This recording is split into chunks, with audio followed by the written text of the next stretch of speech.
Bonjour à tous. Bonjour, Alors, bonjour. bonjour Clément, Clément qui est avec moi du coup de Novinvest.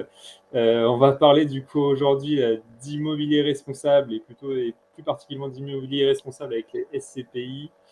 Ce que je vous propose, c'est qu'on attende juste quelques secondes que les derniers se connectent. Euh, En attendant, vous qui êtes là, si vous voulez, vous avez normalement en bas à droite de l'outil un chat et puis un petit espace pour poser vos questions. On prendra un temps à la fin de l'exposé là pour y répondre. Donc profitez-en pour poser toutes vos questions directement dans le chat ou dans l'onglet questions. Euh, voilà.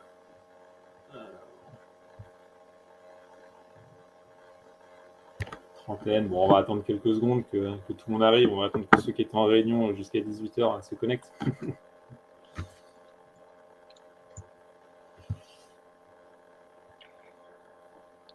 Super, ouais, effectivement, n'hésitez pas, hein, les participants, le chat, c'est top. C'est peut-être un peu plus difficile à suivre. Je pense que l'onglet questions, ce que tu disais, Gaël, est peut-être plus pertinent parce qu'on aura vraiment des questions structurées. Ça peut être sympa. Il y a une session de questions-réponses à la fin, donc n'hésitez pas. Ouais, vous pouvez utiliser le chat pour réagir, voilà, si vous voulez discuter un peu entre vous pendant la session. Et puis effectivement, l'onglet questions, comme ça, on balayera l'onglet questions à la fin et puis on pourra y répondre. Allez, hop. Les compteurs des participants montent. Bon, allez. Si tu veux, Clément, je te propose qu'on se présente. Ça va faire venir au moins les quelques suivants. Et puis, ça permet de lancer le webinaire. Ça me va parfaitement. C'est parti. Allez, c'est parti. Eh bien, écoute, vas-y, je te laisse la main si tu veux. Je me présenterai après. Eh ben, écoute, c'est gentil. Donc, effectivement, bonjour à tous. Merci de venir parler avec nous aujourd'hui d'investissement ISR responsable, en particulier sur les SCPI. Les SCPI, c'est effectivement un sujet que je connais bien puisque je suis l'un des cofondateurs de Lovinvest, plateforme d'investissement en ligne pour les SCPI. Donc, on est lancé depuis à peu près janvier 2021, donc ça fait un tout petit peu plus de 2 ans. Et en fait, en 2 ans, on est passé de zéro à peu près entre 7,5 et 8 millions d'euros investis par mois en SCPI. Donc, à peu près 100 millions d'euros annualisés sur l'investissement SCPI. Je ne vous cache pas que je connais bien le sujet des SCPI, en tout cas, j'espère, et j'espère pouvoir répondre à vos questions. Ce sera avec grand plaisir. Et effectivement, le sujet ISR, qui est de plus en plus prégnant, hein, chez la plupart des investisseurs, qu'on pourra aborder du coup en détail avec des exemples très concrets. Merci Clément. Et bah, du coup, à mon tour, donc pour ceux qui ne me connaissent pas, Gaël Berthélémé, moi je suis fondateur de la newsletter Épinard que j'ai lancée il y a un peu plus d'un an pour aider voilà, les investisseurs à placer leur épargne de manière plus responsable. Pourquoi? Parce que quand moi j'ai voulu le faire, j'ai galéré.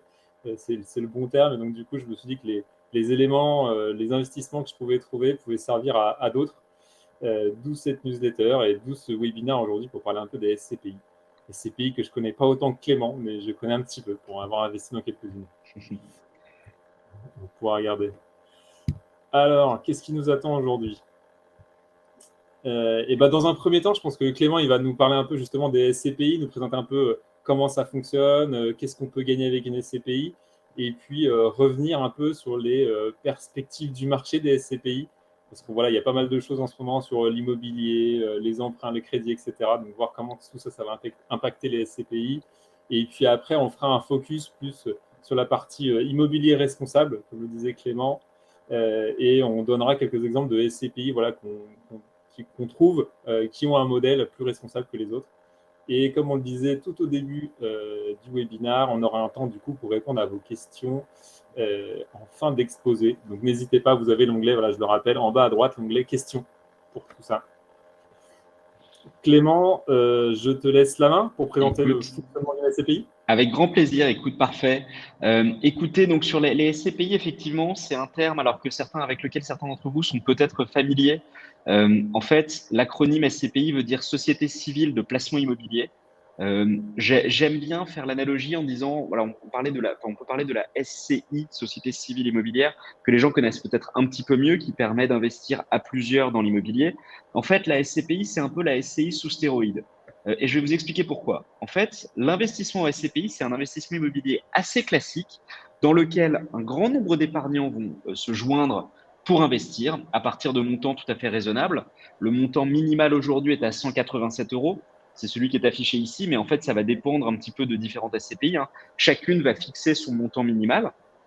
Tous ces épargnants vont donc décider d'investir ensemble et la SCPI va être gérée par une société de gestion qui, du coup, va définir une stratégie. Donc, une SCPI va se définir par une stratégie qui va être un endroit géographique. Ça peut être la France, mais ça peut également être Paris, ça peut également être uniquement les régions ou l'Europe, et une stratégie sectorielle. Stratégie sectorielle, ça veut dire que vous allez avoir des SCPI qui vont vous permettre d'investir dans des bureaux. C'est, on va dire, ce qui est le plus classique, le plus traditionnel, le bureau. Mais en fait, depuis quelques années, on voit qu'on a d'énormes ouvertures sur d'autres secteurs. Et je pense, par exemple, aujourd'hui, on peut investir dans le domaine de la santé, dans le domaine de la logistique, y compris dans le domaine du résidentiel. On fera un petit focus sur une SCPI qui investit particulièrement dans le résidentiel. Et donc, en fait, en tant qu'épargnant, vous allez bénéficier donc d'un investissement qui est mutualisé, c'est-à-dire que l'argent des épargnants est investi selon cette stratégie dans la SCPI qui possède les biens. Et donc, une SCPI va posséder 50, 100, 200, 500 biens qui vont donc évidemment être mis en location. Les locataires vont payer des loyers à la SCPI et la SCPI vous verse de manière alors soit mensuelle, soit trimestrielle selon la SCPI, des revenus locatifs issus de ces loyers. Et en fait, ces revenus locatifs sont globalement les loyers moins les charges. Donc c'est extrêmement simple, c'est en fait un investissement immobilier classique sur lequel vous bénéficiez des revenus locatifs moins les charges, 100% géré pour vous et diversifié. Vous le savez, si vous lisez bien la newsletter d'Épinard, enfin la newsletter de Gaël, c'est que la diversification, c'est vraiment le maître mot de l'investisseur.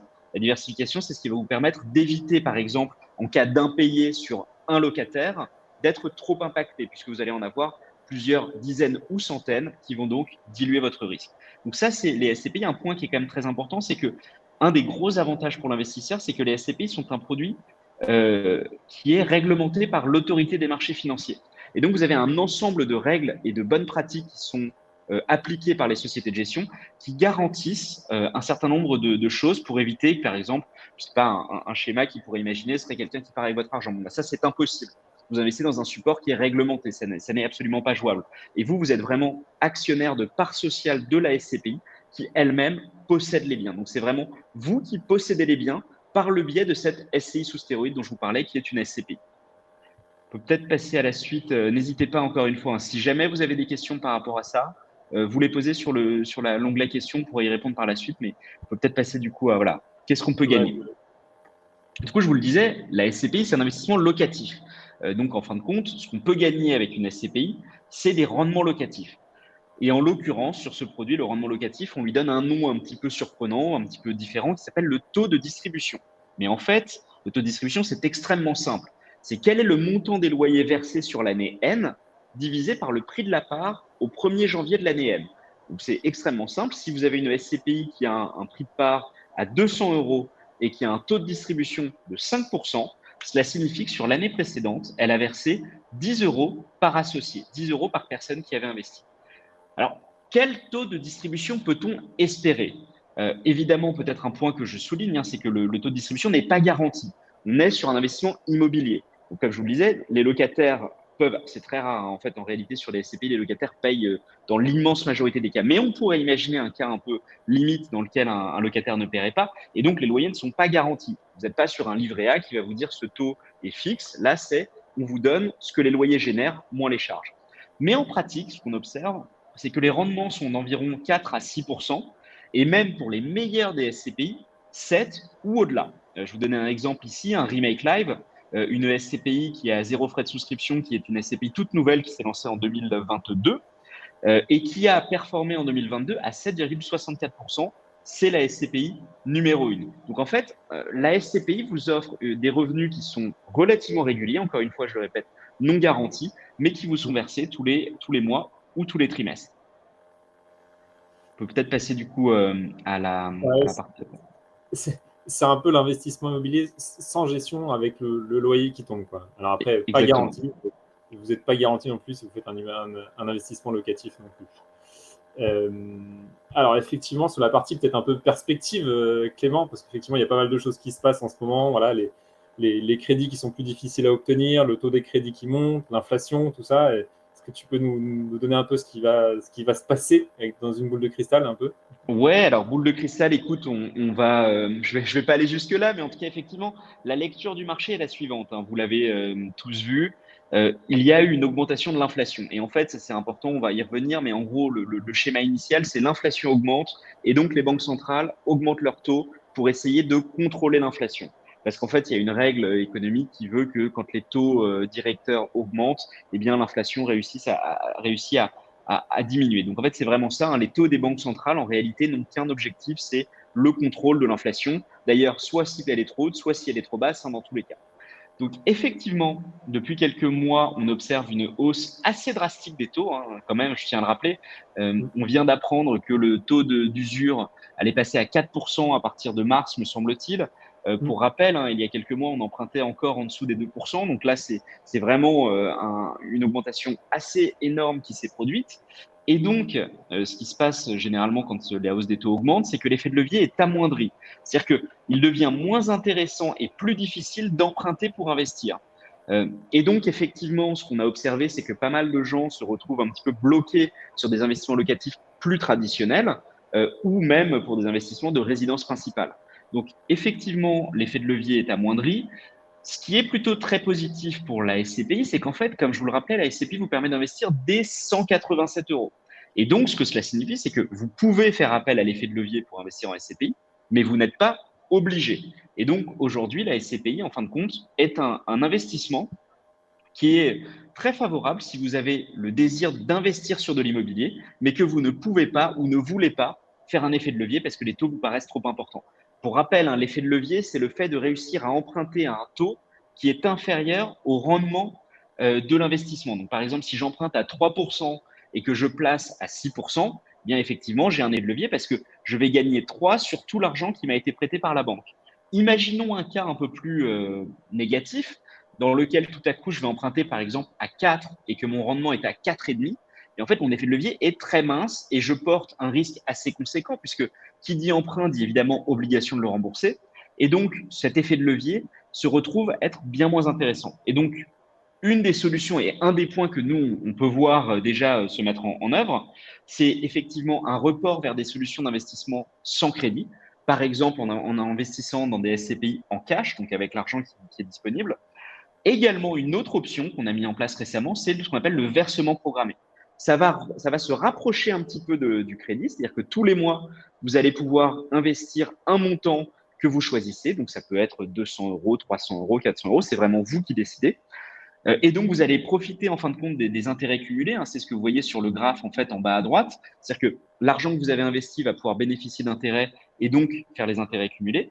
Néanmoins, vous avez beaucoup plus de flexibilité puisque vous n'êtes pas engagé. Vous pouvez, si jamais, je ne sais pas, votre situation change, vous changez d'emploi, vous décidez d'acheter une résidence principale par la suite, eh bien vous pouvez stopper les versements programmés et vous n'avez pas amoindri votre capacité d'emprunt. Donc effectivement, ça c'est une première perspective, à mon avis, c'est la réduction de l'investissement avec effet de levier, donc à crédit, et probablement plus de report sur l'investissement cash ou en versement programmé.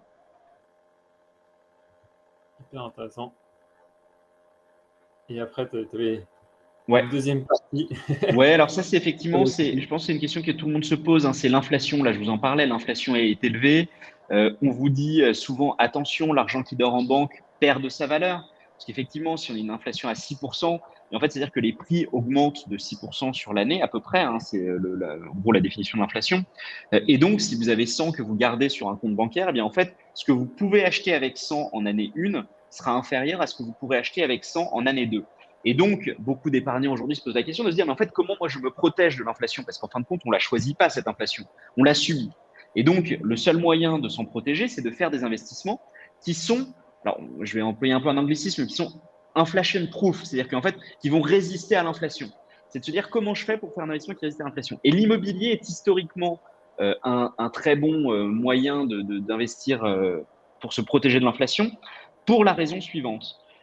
Les loyers immobiliers sont indexés sur l'inflation. Vous avez probablement entendu parler, il y a un certain nombre d'indices, il y a alors l'ILC, l'ILAT, l'IRL, peu importe en fait en réalité de ces acronymes. Ce que ça veut dire de manière très très simple, c'est que tous les ans, vous pouvez indexer vos loyers sur l'inflation.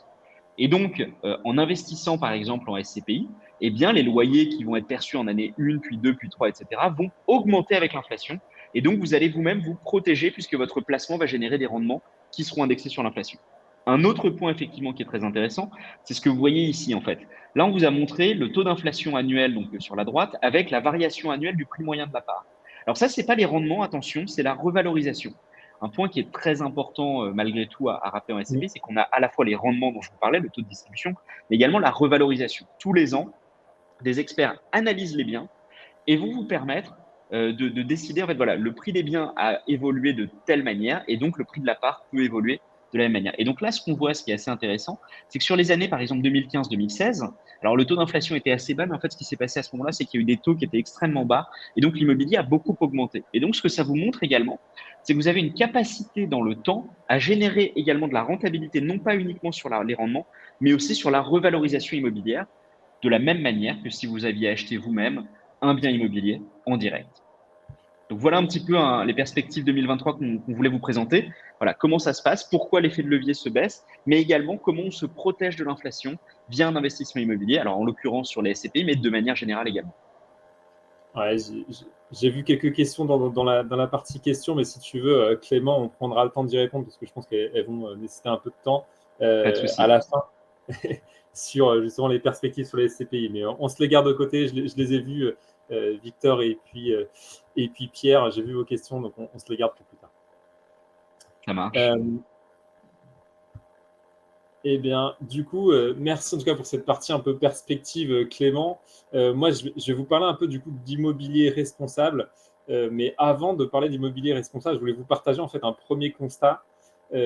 C'est qu'aujourd'hui, le secteur du bâtiment, ça représente 43% 43% oui, des consommations énergétiques annuelles françaises et 23% des émissions de gaz à effet de serre françaises. Et en fait, alors on parle ici des émissions sur le territoire français, pas des émissions importées. Mais ce qui est important de retenir, c'est que du coup, ce secteur du bâtiment au sens large, c'est un des contributeurs majeurs en fait à la crise climatique, à la crise écologique, et donc ils vont devoir également réaliser une transition écologique. Et on dit transition, ça veut dire repenser en fait la manière avec laquelle on utilise les immeubles, avec laquelle repenser la manière avec laquelle on les rénove, avec laquelle on les construit. Euh, et donc tout ça, ça va avoir un impact forcément sur les SCPI qui, elles, sont soit qui achètent des bâtiments ou qui les rénovent, et surtout qui les exploitent. Donc ça va avoir un effet plutôt, ça va être plutôt majeur dans ce secteur-là, quoi. Et je reste convaincu que l'épargne des Français est un outil justement pour orienter des secteurs comme le secteur du bâtiment dans la transition. Plus il y aura de personnes qui iront vers des SCPI qui favorisent justement la transition écologique, plus les bâtiments qui seront gérés de la bonne manière, entre guillemets, seront nombreux. Donc il y a un effet un peu positif à aller vers des SCPI mieux disantes.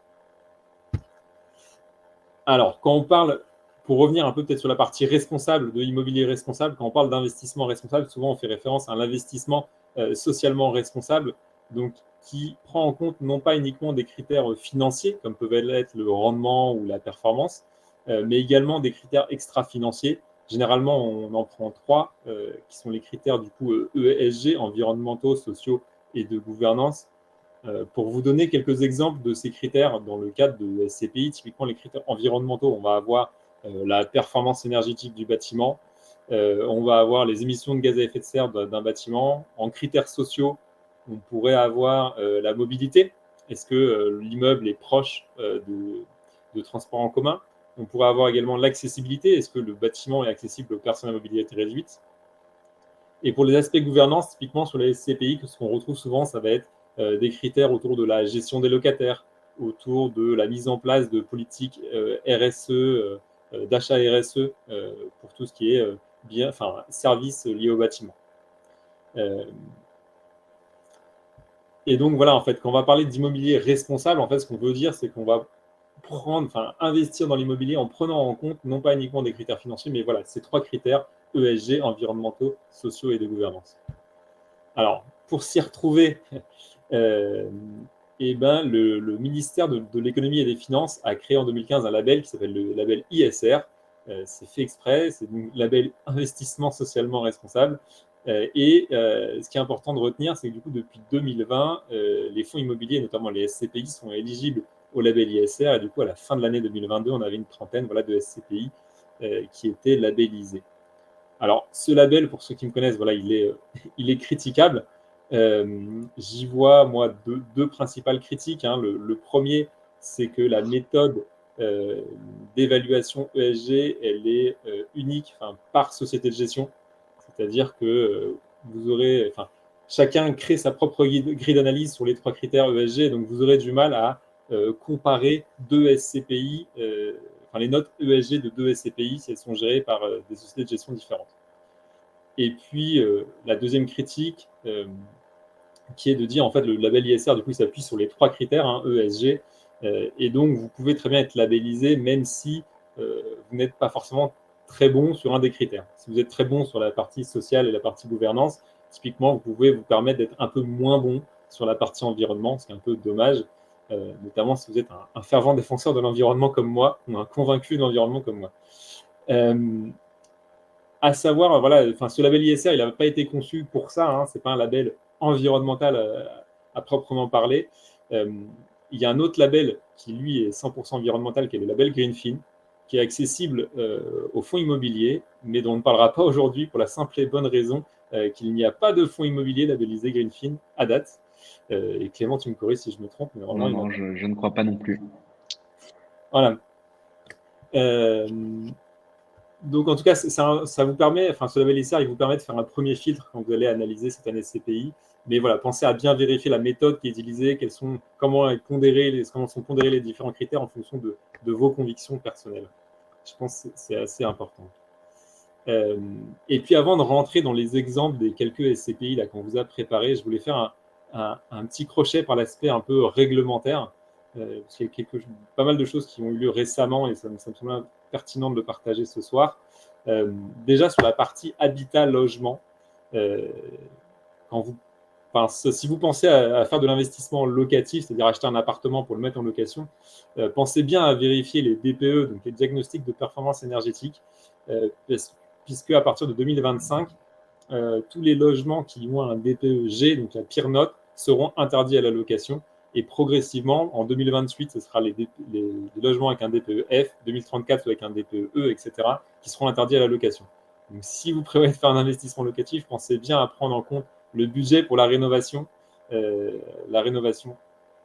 Et si ce sujet vous intéresse, dans la newsletter de dimanche dernier, on a Jérémy, un abonné, là, qui nous a fait un petit retour d'expérience sur son projet. Donc, allez faire un tour. Et pour la partie, du coup, immobilier tertiaire, où là, ça va plus correspondre à ce qu'on va regarder aujourd'hui, les SCPI, parce qu'elles sont principalement investies en bureaux, en entrepôts, en locaux d'activité. L'État a mis en place 2 obligations. La première, c'est de faire un reporting annuel des consommations d'énergie. Et le deuxième, une obligation de réduction de ces consommations d'au moins 40% en 2030, 50% en 2040 et 60% en 2050. Donc, c'est quand même des consommations, des réductions plutôt, on va dire, importantes. C'est assez contraignant du coup pour les propriétaires de bureaux et d'entrepôts, que sont généralement les SCPI.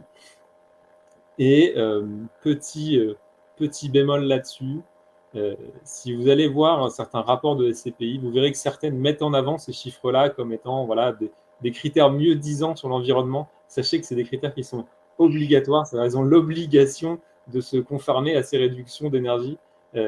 C'est pas un choix qu'elles ont fait, c'est une obligation pour elles. Donc voilà, à avoir en tête, en tout cas quand vous allez analyser quelques SCPI, avoir ces 3 chiffres en tête, moins 40% en 2030, etc., 2040, 2050, jusqu'à moins 60%. Voilà pour cette partie un peu réglementaire qui va vous donner un peu quelques clés pour la suite. Donc on vous a présélectionné quelques SCPI responsables.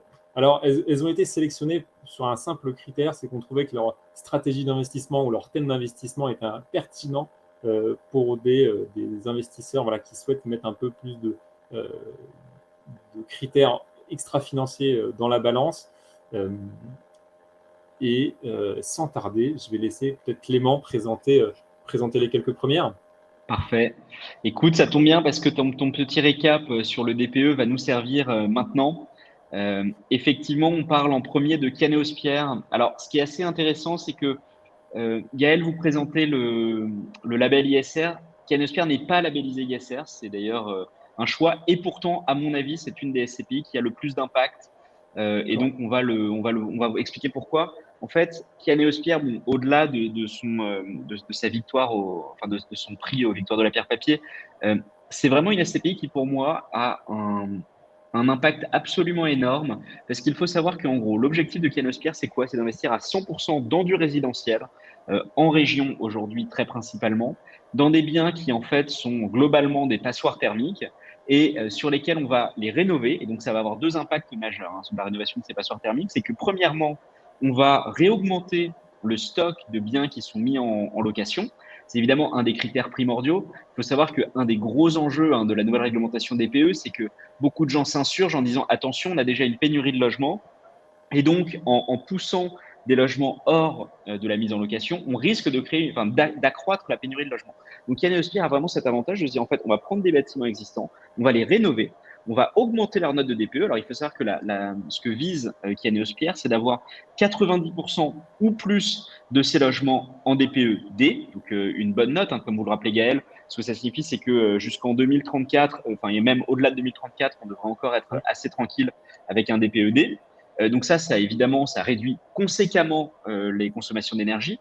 Pour vous donner un ordre d'idée, entre l'avant et l'après, donc Yaneosphere achète des biens dans très mauvais état, les rénove. Le avant-après réduit d'à peu près 36% la consommation énergétique des biens achetés par Yaneosphere. C'est absolument monumental de réduire de 36%, et donc ça a évidemment un impact énorme. Comme Gaël vous le rappelait, l'impact du bâtiment est très très important sur à la fois les émissions de gaz à effet de serre et la consommation énergétique. Un Mhm. autre aspect qui est extrêmement important et qu'on oublie un petit peu souvent, c'est qu'en fait, toutes ces passoires thermiques qui sortent de la location, et en fait, si on ne les rénove pas, le seul choix pour réaugmenter l'offre de logement, c'est d'aller faire de nouvelles constructions. Or, la nouvelle construction, on le sait, est extrêmement gourmande en énergie. Et donc, avec cette stratégie, ce qui est assez sympa, c'est que vous pouvez en fin de compte investir via une SCPI diversifiée qui le fait pour vous, dans des stratégies que vous auriez pu sinon vouloir mettre en place vous-même, qui seraient d'acheter des biens en mauvais état, résidentiels encore une fois, en région, et de les retaper pour augmenter leur DPE. Donc, à mon avis, si, alors tout dépend, on verra différentes SCPI mettent en avant différents aspects, mais là, c'est vraiment l'aspect énergie qui est très, enfin, environnement et énergie qui est extrêmement fort sur cette SCPI et qui est très intéressante si vous avez une appétence ou même si vous êtes déjà dit, tiens, j'achèterais bien une passoire thermique pour la rénover. En fait, vous pouvez soit le faire vous-même, soit investir dans cette SCPI qui le fera pour vous.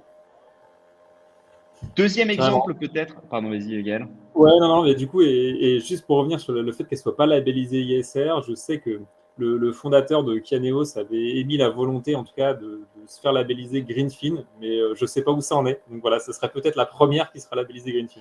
Ouais, bah effectivement, il est très engagé, le fondateur de Kianos. Donc ça, c'est sûr qu'il fait, surtout, il fait un travail phénoménal. Ouais, c'est plutôt très fort. Alors, hop. La deuxième qu'on va vous présenter, du coup, c'est Fair Invest. Alors, Fair Invest, c'est assez intéressant parce que, pour le coup, donc je vous le disais, chaque SCPI ISR peut mettre en fait en avant plus ou moins l'aspect environnement, social ou gouvernance. Dans leur cas, en fait, il y a un très fort engagement social qui passe par le fait de n'investir que dans des biens, enfin en tout cas très principalement dans des biens qui sont autour de trois thématiques: la santé, l'éducation, l'environnement. Ils ont également pris la décision de ne pas investir dans certains biens dont ils considèrent qu'ils ne répondent pas à leurs critères sociaux. Donc, typiquement, il y a un certain nombre de choses autour de la pétrochimie dans lesquelles ils n'iront jamais. Voilà, donc c'est vraiment un engagement assez fort de se dire, si vous investissez chez Fair Invest, elle est pour le coup labellisée ISR, c'est l'une des toutes premières, si ce n'est la première à avoir été labellisée ISR. Vous avez cette garantie d'investir dans des secteurs sociaux qui sont porteurs. Alors, ça ne veut pas dire qu'ils font rien sur l'environnement. J'ai lu pour vous le rapport ISR 2021 de Fair Invest, et un point qui m'avait pas mal marqué, c'est que la réduction de la consommation énergétique par mètre carré, alors c'est comme ça que ça se calcule généralement, on calcule la consommation d'énergie finale euh, par mètre carré, a diminué de 26% sur leur parc immobilier entre 2020 et 2021. Alors, c'est évidemment dû à certaines acquisitions, mais également à tout ce qui est mis en place de leur part pour faire en sorte de réduire la consommation énergétique. Donc, c'est vraiment une SCP dans laquelle on peut investir si on a une conviction sociale, qu'on a envie de se dire, voilà, on va développer les secteurs santé, éducation, environnement. et réduire comment dire, les consommations énergétiques. Dernier point quand même à mentionner sur cette SCPI, c'est une SCPI qui a un engagement de ne jamais faire d'effet de levier. Alors, d'après eux, pour réduire les inégalités, c'est effectivement quelque chose qui est peut-être un peu atypique. Alors, les SCPI, généralement, ne sont pas très endettés, mais en tout cas, cette SCPI a vraiment ce choix de ne pas faire recours à l'effet de levier et donc de n'investir qu'en cash. Oui, et Clément, tu me corriges si je me trompe, mais je pense que c'est une des seules à mettre en place justement ces critères là d'exclusion dont tu parlais sur les locataires, etc. J'en ai pas vu d'autres à ma connaissance. Moi non plus, je crois que c'est la seule, effectivement. Ok, hyper intéressant. Peut-être du La coup, suivante, ouais, vas-y. pardon. Non, non, mais une dernière, effectivement, sur Neo, effectivement, qui est une SCPI assez récente, qui en plus d'être labellisée ISR, a la particularité, contrairement aux deux précédentes, d'avoir fait le choix, en fait, assez tôt, c'est d'ailleurs la première à l'avoir fait, de n'avoir aucun frais de souscription. Alors, on y reviendra, j'ai vu qu'il y avait des questions, donc peut-être que je ferai un petit laïus sur le sujet des frais en question-réponse. Mais en tout cas, voilà, c'est une des premières SCPI qui fait le choix de ne faire euh, aucun frais de souscription et qui, par ailleurs, mène une stratégie qui est assez intéressante. Alors, eux, sur la label ISR, c'est rigolo parce que j'avais la directrice générale de Novaxi Investissement au bureau tout à l'heure pour faire une interview. Donc, je vous encourage à regarder. On fait des interviews avec un certain nombre de gérants et on pose en fait à chaque fois la question ISR. Et donc, notamment, ce qui est assez intéressant, parce que j'ai posé pour vous la question ISR tout à l'heure, donc sa réponse, c'est qu'ils ont mis en place un outil que je ne connaissais pas d'ailleurs, qui s'appelle IQ Spot, qui est en fait un ensemble de capteurs qui va être déployé maintenant dans tous les bâtiments et qui permet de beaucoup mieux mesurer et donc contrôler la consommation énergétique. Alors, ce qui est assez intéressant, c'est que cet outil affirme pouvoir mener en moyenne à 16% de réduction des consommations énergétiques, ce qui est évidemment extrêmement conséquent. Autre point sur l'engagement, on va dire, social de Novaxianeo. Novaxianeo a cette stratégie qui est assez intéressante de se dire, on a peut-être une mutation du mode de consommation de bureau. On le sait tous, on l'a vu, le Covid a pas mal changé la donne, notamment avec le télétravail. Et donc, Novaxianeo, qui investit quand même principalement en bureau, a pris la décision de se dire, OK, mais en fait, on va également réfléchir à comment est-ce que notre parc immobilier pourrait se convertir si jamais la demande de bureau venait à baisser. Donc ça, c'est extrêmement intéressant, parce que c'est un côté très sécurisant pour l'investisseur. C'est-à-dire que Néo fait une analyse avant l'investissement pour se dire, OK, ben, si jamais la demande de bureau baisse, comment je peux transformer mes actifs dans des biens résidentiels. Et donc, ce que ça implique également, c'est qu'ils vont sélectionner un ensemble de biens qui vont avoir des critères qui pourraient être également favorables si jamais ce recyclage urbain, comme ils le disent, ou cette réversibilité devait être actionné. Et donc, c'est ce qu'on voit ici. Ça va être typiquement l'emplacement. Est-ce qu'on est à proximité des transports? Est-ce que du coup, on a une qualité de vie qui est sympathique? Comment dire, un point d'emphase également sur les mobilités douces. Comment faire en sorte de favoriser les mobilités douces pour venir au bureau et ou par la suite potentiellement venir dans ces logements. Voilà, donc une SCPI qui est assez innovante et qui a un engagement ISR également assez marqué avec à la fois donc, cette réduction de l'énergie, mais également un choix de l'emplacement qui favorise des modes de transport et potentiellement des modes de vie futurs nouveaux. Donc voilà, c'est tout pour moi sur ces trois SCPI, mais je crois que Gaël, tu vas continuer avec d'autres Ouais, SCPI exceptionnels. il en reste encore deux derrière. Euh, la suivante, si ça veut bien passer. Hop, voilà, merci. Hiroko, du coup, Zen. Pareil, une SCPI relativement récente parce qu'elle a été créée en 2020. Et alors, je te laisserai après détailler la politique zéro frais, mais elle en fait zéro frais d'entrée, mais elle en fait partie également. Euh, Absolument. plusieurs, plusieurs raisons pour lesquelles cette SCPI elle est intéressante. Alors déjà, sa thématique qui est de vouloir investir dans les usages de demain. Euh, Texto, c'est ce qu'ils disent, ils voulaient anticiper voilà, les transformations de notre société, notamment voilà, tout ce qui est lié au télétravail et au e-commerce.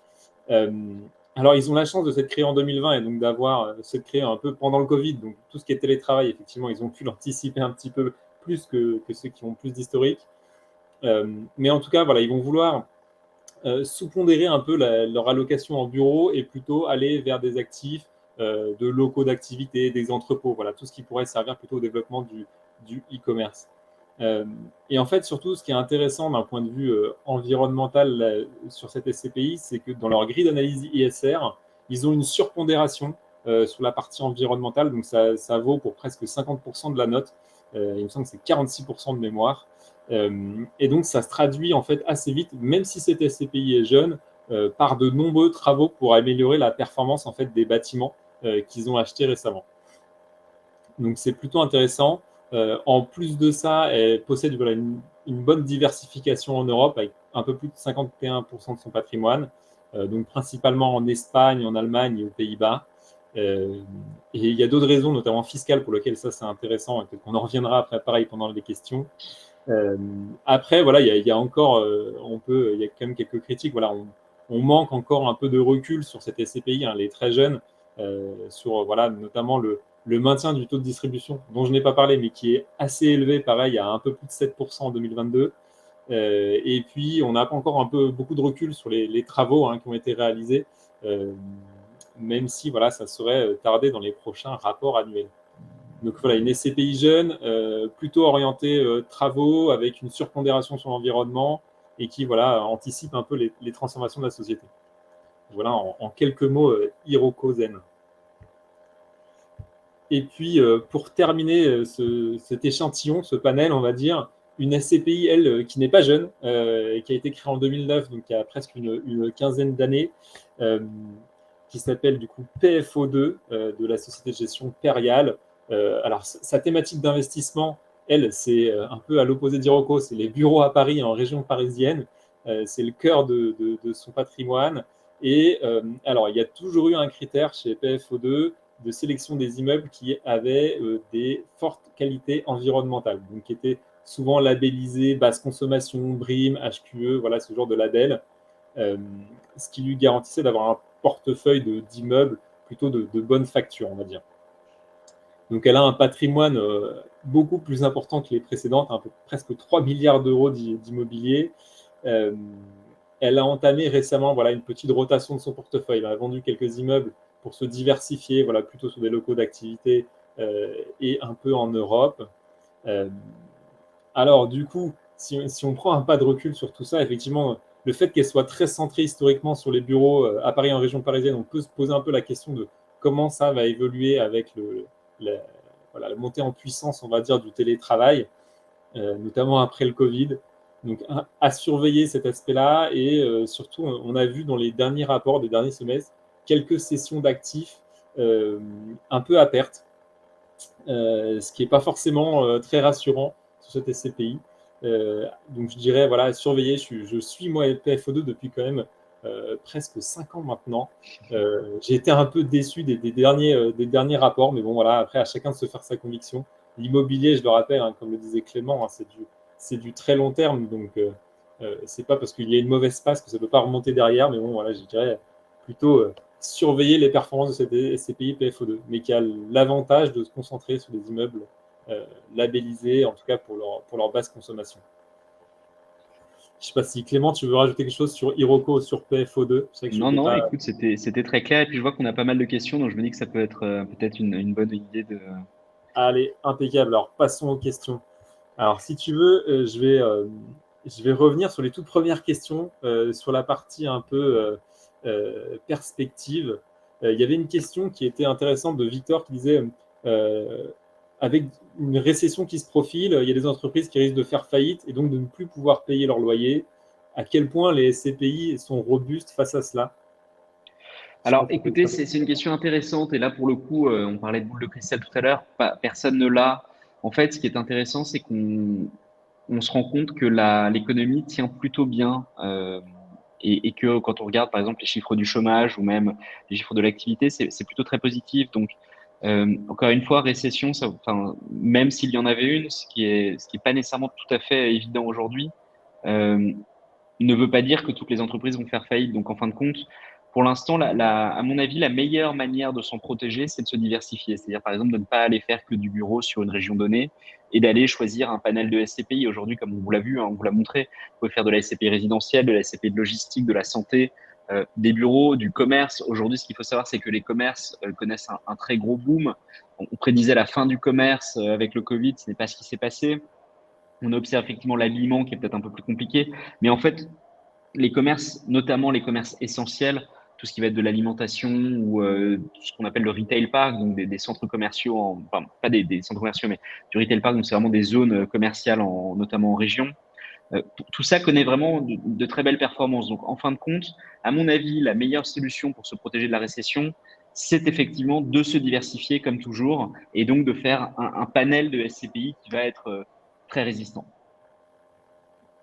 Ouais, c'est vrai qu'on parle beaucoup de chaque SCPI une par une, mais n'oubliez pas, vous pouvez, comme certains prix sont quand même assez bas en termes d'investissement minimum, vous pouvez diversifier en investir sur plusieurs. Donc, vous avez du coup une très grande diversification. J'ai Je vois vu, une autre question. j'ai vu qu'il y avait pas mal de votes également. Alors, je ne sais pas si tu as fait le tri par vote, Ouais, mais je suis en train de prendre celles qui ont le plus de votes, comme super. ça, on va prioriser sur les questions qui sont communes. Il y en a une de Pierre là qui dit quel est le risque de baisse de la valeur des parts de SCPI dans les années qui arrivent? Vaut-il mieux attendre la fin du risque d'une baisse des prix immobiliers? Écoutez, alors ça, c'est une question hyper intéressante parce qu'en fait, ce qu'on a, on n'a pas trop abordé, hein, mais pour ceux qui connaissent peut-être un peu mieux le sujet, sur les SCP, donc je vous le rappelais, tous les ans, il y a un expert qui vient évaluer les biens. Et ça, cette évaluation, elle donne ce qu'on appelle une valeur de reconstitution. Donc, c'est la valeur pour reconstituer le patrimoine de la SCPI. Donc, en fait, il y a plusieurs prix pour une SCPI. Il y a le prix d'achat, il y a le prix de vente et il y a la valeur de reconstitution. La valeur de reconstitution a une règle qui est que le prix de la part doit toujours être dans un tunnel de plus 10 ou moins 10% autour de la valeur de reconstitution. Et donc, la meilleure manière d'évaluer s'il y a un risque de dévalorisation du prix de la part de la SCPI, c'est de regarder l'évolution de sa valeur de reconstitution. Pour rappel, en 2022, on avait une décote moyenne d'à peu près 4%.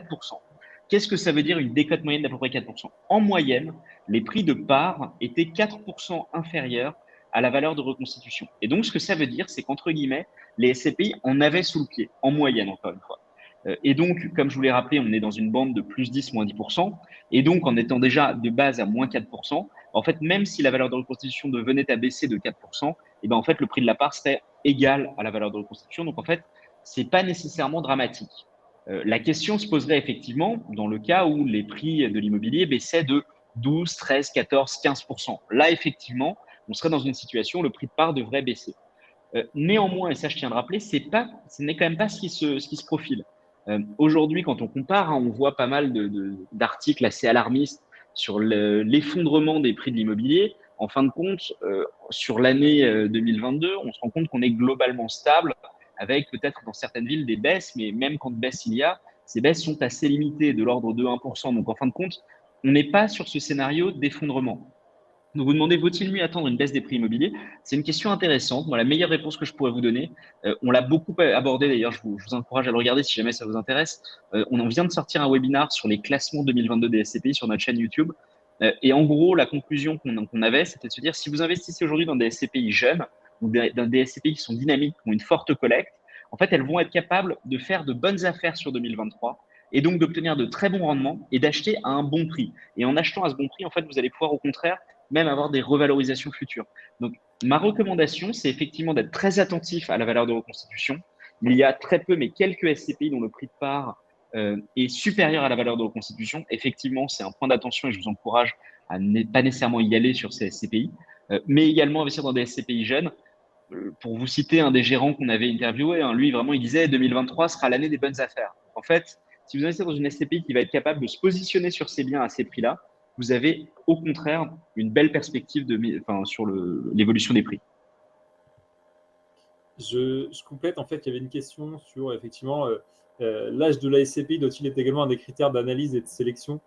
Faut-il privilégier une orientation sur des SCPI liquides et âgés? Je pense que tu as commencé à répondre à la question. Je te laisse peut-être compléter sur la partie faut-il privilégier un âge ou pas?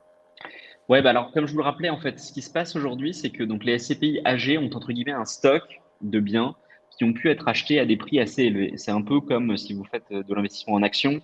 C'est comme si vous aviez acheté au pic en début d'année dernière et que tout à coup, bah, en fait, les prix ont un peu baissé. Donc effectivement, les SCPI ont un stock. Alors ce qu'il faut savoir, c'est que le fait qu'elles soient très grosses ne veut pas nécessairement dire qu'elles sont très liquides. Au contraire, d'ailleurs, aujourd'hui, les SCPI les moins liquides sont plutôt les plus grosses. Donc en fin de compte, moi, aujourd'hui, ma recommandation, c'est effectivement de trouver des stratégies qui vous plaisent et potentiellement d'aller sur des SCPI jeunes qui vont être capables de faire de bonnes affaires sur les années à venir. Alors évidemment, on rappelait la diversification. Une stratégie classique, c'est de faire ce qu'on appelle un fonds de portefeuille, c'est-à-dire que vous allez placer 30-40% de votre investissement sur une très grosse SCPI relativement stable et le reste, vous allez chercher un peu plus de dynamisme, sachant que malgré tout, on est dans tous les cas sur de l'immobilier, donc on n'est pas non plus sur un actif extrêmement risqué. Pour rappel, sur l'échelle de risque de 1 à 7 de l'autorité des marchés financiers, Les SCPI sont généralement classés entre 3 et 4, généralement plutôt à 3, là où des actions vont être 6, 7 et le livret A, par exemple, à 1. Donc, c'est un actif qui est considéré comme moyennement risqué malgré tout. On n'est pas, vous risquez pas non plus de, enfin, il y a une risque de perte en capital, hein, ne me faites pas dire ce que je dis pas, mais en tout cas, c'est pas, voilà, vous n'êtes pas en train d'acheter des cryptos, quoi. Clairement. Et alors, une question de Vincent qui a eu pas mal de votes parce qu'on a parlé beaucoup de travaux dans toutes nos explications. Sa question, je te la lis, c'est comment le prix des travaux se répartit sur les résultats financiers de ma part? Alors, effectivement, le prix des travaux se répartit de la manière suivante. Ce qu'il faut savoir, c'est que contrairement, par exemple, à un achat immobilier classique, le prix des travaux, vous allez le mettre en plus de l'achat. Là, c'est pas le cas. Quand vous investissez dans une part à 200 euros, par exemple, hein, par exemple, vous n'allez, enfin, personne va vous faire un appel de charge, entre guillemets. On va pas vous demander de participer aux travaux. Les travaux vont être pris en charge directement par la SCPI. Et donc, effectivement, ça va venir réduire la performance. C'est-à-dire que tous les loyers qui vont être collectés, ben, en fait, on va leur soustraire les travaux qui doivent être réalisés. Et donc, c'est comme ça que ça va se produire. Par exemple, sur Kianéos Pierre, qui a une très forte stratégie de travaux, pour vous donner un exemple très concret, ils ont ce qu'on appelle un taux d'occupation financier qui mesure en fait à quel point ils ont réussi à mettre en location leurs biens de 76%, si je ne me trompe pas. Et donc, ce que ça veut dire, c'est que le reste, il est soit en travaux, soit en mise en location. Et dans leur cas, en fait, il est principalement en travaux. Donc, effectivement, ça va avoir vocation à baisser un petit peu la performance de la part, même si la performance du Caneos reste très bonne. Mais en tout cas, personne ne viendra vous demander de participer aux travaux en ajoutant de l'argent à vos parts déjà investies. Hmm. Très clair. Merci Clément sur cette partie de travaux.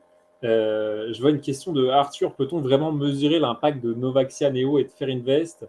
Je te lis le commentaire qui va avec. CSCPI me semble clairement moins engagé que Kianeos Pierre, plus business as usual avec une touche de greenwashing, non. Alors effectivement, je peux commencer et tu Vas-y, te laisses vas-y, ouais. compléter simplement. Alors effectivement, Kianeos Pierre, alors elle a un modèle, on va dire, très fort, je dirais, d'un point de vue environnemental, très puissant. Mais c'est vraiment une SCPI qui est, comment on appelle ça, un peu unique dans son genre, dans l'univers des SCPI. Déjà, d'être sur le résidentiel et d'être sur du travaux, c'est deux critères qui font qu'elle est très rare. Euh, alors, Novaxia Neo et Fair Invest, elles sont quand même relativement récentes, donc je pense qu'il faut laisser le temps un peu aux gestionnaires de mettre en place leur politique de recyclage pour Novaxia ou d'investissement socialement utile pour Fair Invest. Sachant que, comme le disait Clément, hein, Fair Invest ne met pas forcément en avant plus que ça des critères environnementaux. Ils travaillent à l'amélioration de leurs bâtiments comme la plupart des gestionnaires, mais ce n'est pas forcément quelque chose qu'ils mettent en avant. Ils sont plus Fair Invest sur l'aspect social. Donc greenwashing, je dirais pas forcément. Novaxia Neo, effectivement, bon, il faudra voir en fait en fonction de comment est-ce qu'ils réalisent leur fameux recyclage urbain et à quel point c'est pertinent de le faire. Ouais, et je pense que c'est peut-être un sujet qui est important parce qu'en fait, quand on pense label ISR, euh, ça ne veut pas nécessairement dire uniquement énergie. Et donc, effectivement, hein, les trois critères ESG, environnement, social, gouvernance, peuvent être pondérés un peu différemment. C'est ce que vous rappelez, Gaël, par exemple, sur Hiroko. Donc, effectivement, Kianos, qui n'est d'ailleurs même pas labellisé ISR, a vraiment cette approche rénovation énergétique extrêmement forte. Euh, Là où Fair Invest et Novaxia vont avoir en fait une stratégie qui est peut-être un peu plus mixte. Donc je peux comprendre et je pense qu'en fait finalement ça va vraiment être un rapport de à quoi êtes-vous sensible en fait au fond. Est-ce que c'est vraiment purement la partie gaz à effet de serre et donc dans ce cas effectivement peut-être que Kianeos est plus adapté ou est-ce que ça va être en fait des critères sociaux comme on le rappelait sur Fair Invest et Novaxia qui a malgré tout un impact comme je le rappelais via l'installation de ces capteurs avec pour objectif de réduire de 10 à 20% les émissions enfin les consommations énergétiques. Donc, c'est quand même pas négligeable, hein, 10 à 20% de réduction. Mm. Euh, alors, du coup, je vois une question de Pierre de nouveau. Alors, celle-là, elle était directement adressée Clément, je pense. Les versements programmés de Lovinvest se font dans une assurance vie pour l'interrogation. Sinon, quel est l'intérêt de le faire en direct? Ouais, alors non, c'est pas par une assurance vie chez Lovinvest qu'on fait de l'investissement en direct. Et alors pour répondre à c'est quoi l'intérêt, ben enfin, en fait c'est comme l'intérêt, enfin c'est le même intérêt que d'acheter des SCPI en direct, hein. C'est-à-dire que l'assurance vie c'est une enveloppe fiscale qui peut être intéressante, qui en fin de compte ne l'est pas toujours. C'est ce dont on se rend compte, notamment parce qu'en fin de compte on empile un peu les frais sur les frais. Donc vous avez les frais de gestion de la SCPI elle-même, vous avez les frais de gestion de l'assureur, donc qui viennent en fait réduire la performance. Vous avez également potentiellement des frais d'arbitrage, des frais de versement, etc. Donc, en fait, la solution d'investissement en investissement programmé directement sur la SCPI, vous permet, comme je vous le rappelais, de vous créer un capital au fil de l'eau. C'est-à-dire que vous n'avez pas nécessairement 20 000 € à investir tout de suite. Néanmoins, vous avez envie de créer un complément de revenu pour la retraite. Et ben, décider de mettre en place 2, 3, 400 € mensuellement va vous permettre d'atteindre un objectif à 10, 15, 20 ans, selon le moment où vous souhaitez prendre votre retraite. Et donc, c'est une solution extrêmement intéressante pour générer des revenus. Sachant également que du coup, vous avez également l'option via les versements programmés de toucher les revenus au fil de l'eau et donc de vous créer des compléments de revenus en fait, tout au long de la vie de votre versement programmé. Donc, c'est juste deux méthodes différentes qui peuvent répondre à des besoins différents. Merci Clément pour cette réponse. Alors, j'ai une question de Mathieu. Salut Mathieu. Quels indicateurs suivent pour être sûr d'investir dans une SCPI/SCI durable, consommation énergétique, trajectoire de réchauffement climatique, empreinte carbone? Effectivement, alors, aujourd'hui, il y a quelques. Je vais donner une semi-réponse. Je pense qu'il manque encore pas mal d'indicateurs si on veut s'assurer qu'une SCPI est durable. Le fait que justement le label ISR laisse la main aux sociétés de gestion le choix de leurs critères, ça limite justement le fait qu'on ait des bons indicateurs, en tout cas des indicateurs communs. En tout cas, les indicateurs qu'on retrouve systématiquement dans les rapports extra-financiers, ça va être justement la consommation énergétique, qu'ils doivent reporter de manière annuelle de toute façon. On va avoir également l'empreinte carbone des différents bâtiments. Ça, on peut les trouver dans les rapports. Donc, c'est deux, on va dire, je pense, indicateurs intéressants. Mais l'indicateur le plus intéressant, je trouve, c'est de suivre l'amélioration de ces deux indicateurs-là entre deux rapports annuels. Typiquement, en préparant voilà, ce petit webinaire et puis les articles de ce mois-ci, c'est ce que j'ai été faire. C'est-à-dire, j'ai été voir le rapport extra-financier 2019, qu'est-ce qu'il annonçait, et puis celui 2022, qu'est-ce qu'il annonce, quoi. Et c'est de voir comment est-ce que la politique qui était annoncée il y a 2 ans est toujours appliquée ou en tout cas a atteint ses objectifs. Alors, ça demande pas mal de travail, hein, j'en conviens, mais je pense que c'est la meilleure manière de se rendre compte. Et un petit indicateur que j'aime bien regarder à titre personnel dans les SCPI, surtout celles qui ont un patrimoine important, donc les plus âgés, ça va être le budget travaux. Vous allez voir dans les reportings financiers, il y a souvent une ligne qui s'appelle provision pour travaux ou gros entretiens, ce genre de choses. Et aller voir un peu le montant et faire un ratio entre ce montant-là et le montant du patrimoine de la SCPI. Et vous vous rendrez compte que voilà, certains prévoient pas mal de budget pour les travaux, d'autres pas trop. Donc on peut se dire, celles qui n'en prévoient pas, à un moment, ça risque de coincer s'ils ont des travaux de rénovation à faire. Je ne sais pas si Clément, toi, tu as un indicateur ou un petit tip sur cette partie-là pour essayer Non, de et c'est trouver. d'ailleurs la limite, c'est la limite du label ISR en fait aujourd'hui, c'est que on l'a évoqué aussi à l'instant avec la personne qui posait des questions sur Fair Invest et Novaxianeo. En fait, comme ça recouvre différents critères, c'est assez difficile à lire. Alors on pourrait imaginer, d'ailleurs je ne peux qu'en faire le vœu, qu'on ait un peu peut-être l'équivalent d'un DPE, quoi. C'est-à-dire qu'en fait on pourrait se dire est-ce qu'on peut faire un système de gradation et en fait chaque SCPI serait noté entre A et G. Pour dire, voilà, typiquement, est-ce que la consommation par mètre carré des bâtiments est bonne ou pas, et est-ce que, par exemple, voilà, je sais pas, sur des critères sociaux, on pourrait imaginer la même chose. Donc, effectivement, c'est assez difficile à lire aujourd'hui et sans aller lire les rapports, c'est compliqué. Yes, je confirme. J'étais en train de balayer là, les quelques autres questions, voir s'il y en avait une autre qui ressortait du lot. Alors, il y en a pas mal. Alors là, une réponse à laquelle je peux répondre. Y a-t-il un comparateur de SCPI avec tous les indicateurs mentionnés, ISR compris, pour nous aider à choisir? Peut-être Louis Invest aurait un comparateur sur sa plateforme. Alors, il me semble qu'effectivement, vous pouvez comparer ou en tout cas sélectionner les différentes SCPI sur la plateforme de Louis Invest. Et en plus de ça, si vous êtes comme moi un gros geek d'Excel, Louis Invest a mis à disposition une base de données avec pas mal d'indicateurs sur beaucoup de SCPI. Donc, en tout cas, vous pouvez déjà les creuser par là. On vous mettra peut-être le lien quelque part, Clément. Et sinon, si vous allez juste sur le site classique, lovinvest.com, vous allez sur l'onglet Académie et vous aurez directement l'accès à la base de données. Effectivement, c'est un des gros enjeux, c'est que la donnée n'est pas toujours très facile d'accès. Donc, effectivement, on a cette base de données. Alors, effectivement, on pourrait rajouter dans le futur, c'est une bonne idée, des critères ISR. Ce problème, c'est que comme on l'a dit, il varie quand même un peu d'une SCPI à l'autre. Mais en tout cas, voilà, on essaye vraiment d'avoir cette démarche de transparence sur les données. Ouais, donc le critère SR, oui, non, il y est, ça je sais, dans la base de données, Absolument. mais je pense qu'on n'a pas le détail, parce qu'en fait, justement, comme c'est très difficile à comparer, comme ce pas les mêmes grilles d'analyse, ça ne sert pas forcément à grand-chose de mettre les détails. Une question de Louis Cadio. Comment investir sur des SCPI? Entre parenthèses, via quelle application? Bah, écoutez, Alors, là, je peux que me faire l'apôtre de ma solution, hein, effectivement. Et alors, peut-être d'ailleurs, si ça te va, Gaël, je vais peut-être profiter de ta ouais, question pour faire un petit rappel, parce que pas mal de gens posaient des questions sur les frais, donc à mon avis, ça peut être pas mal de rappeler ça. ouais, il y en avait Euh, d'autres après, vas-y. ouais, donc aujourd'hui, en fait, les frais des SCPI, les frais principaux sont les frais de souscription. Donc, c'est des frais à l'entrée. C'est-à-dire que généralement, la moyenne de ces frais sont de 10%. C'est-à-dire que vous investissez 100 et quand vous vendez, vous avez 90. Comme je vous le rappelais, certaines SCPI ont fait le choix de réduire ces frais. Donc, je pense notamment à Altixia Commerce qui n'a que 2,5% plutôt que 10, ou Novaxia Neo, Remake Live, Viroco, qui eux sont même à zéro.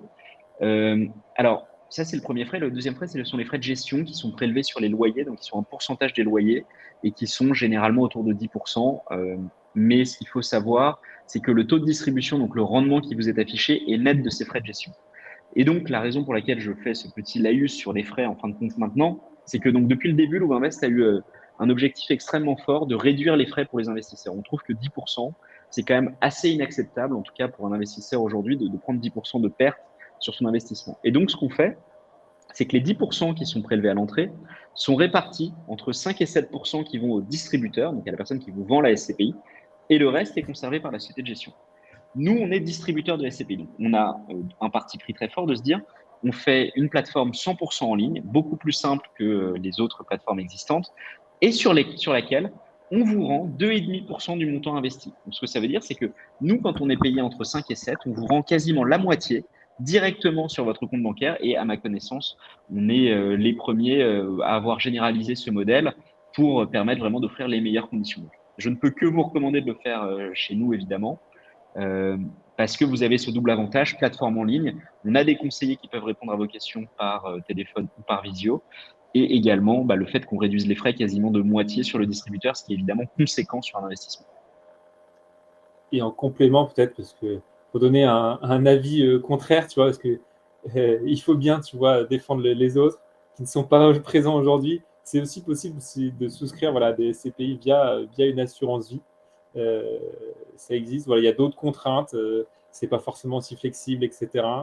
Donc voilà, il y a d'autres opportunités, mais en tout cas, voilà, je confirme que la plateforme de Luminest est quand même bien faite, plutôt sympa et une des seules effectivement à proposer, ou même la seule à proposer ce petit cashback sur les frais d'entrée, qui est bien appréciable. J'avoue que je l'aurais bien aimé l'avoir quand moi j'ai investi à mon époque, C'est ce il y que a nous quelques disent pas années. mal de clients. Ça m'étonne pas. Voilà, mais voilà, c'est normal. Alors, je vois qu'il nous reste 3 minutes. Je vois est-ce qu'il y a une dernière question qui peut être rapide. Voilà, recevrons-nous un replay ou pas? Merci beaucoup. Hyper intéressant ce webinaire. Merci Amandine. Oui, vous allez tous recevoir le replay normalement dès que je vais terminer cet événement. Vous allez avoir un petit mail qui va tomber dans votre boîte mail avec le lien vers le replay. Ça sera disponible sans problème si jamais vous voulez revenir voilà, sur certains points qu'on a évoqués. Euh, et je regarde une autre question peut-être. Est-ce qu'on en a une? Euh, je pense qu'on a fait le tour de celle qui était le. Peut-être juste j'envoie une en une minute en fait. Vas-y. Peut-on investir dans une SCPI via cette société? La réponse est oui, Thibaut. Tout à fait, vous pouvez le faire. Ça, c'est même d'ailleurs sur le parcours en ligne. Vous pouvez juste remplir un profil société. Est-ce que la SCPI est considérée comme un actif soumis à amortissement? Non, non, parce que ça n'amortit pas. En l'occurrence, vous avez les parts qui restent. En revanche, alors juste non en général, sauf si vous faites de l'usufruit. Alors l'usufruit, c'est l'achat donc de loyer pendant une période déterminée. Donc c'est un point un peu technique, mais si jamais ça vous intéresse d'acheter de l'usufruit qui est amortissable et qui permet de faire des super taux de rentabilité en entreprise, je vous propose de nous contacter directement. On a une marketplace dédiée à l'usufruit. Donc pour les entreprises, c'est extrêmement intéressant. Ça permet de faire du placement de trésorerie à horizon fixé avec des très très bons taux de rendement. Merci Clément, effectivement. Salut Thibaut. Petite question un peu spécifique. Ok. Et alors du coup, là, je vais me la jouer un peu Steve Jobs parce qu'il nous reste une slide derrière. Et Clément, je vais te laisser en parler si tu veux. One lasting, ça marche. Ouais, Merci. effectivement. Donc, merci à tous d'avoir participé. Donc, en gros, on a mis en place un code parrainage épinard. Donc, vous le voyez, c'est écrit ici, qui vous permet, donc vous pouvez le remplir dans votre profil, paramètres, vous rentrez le code parrainage, qui vous fait bénéficier de 75 € lors de votre premier investissement en SCPI. Donc, c'est toujours appréciable.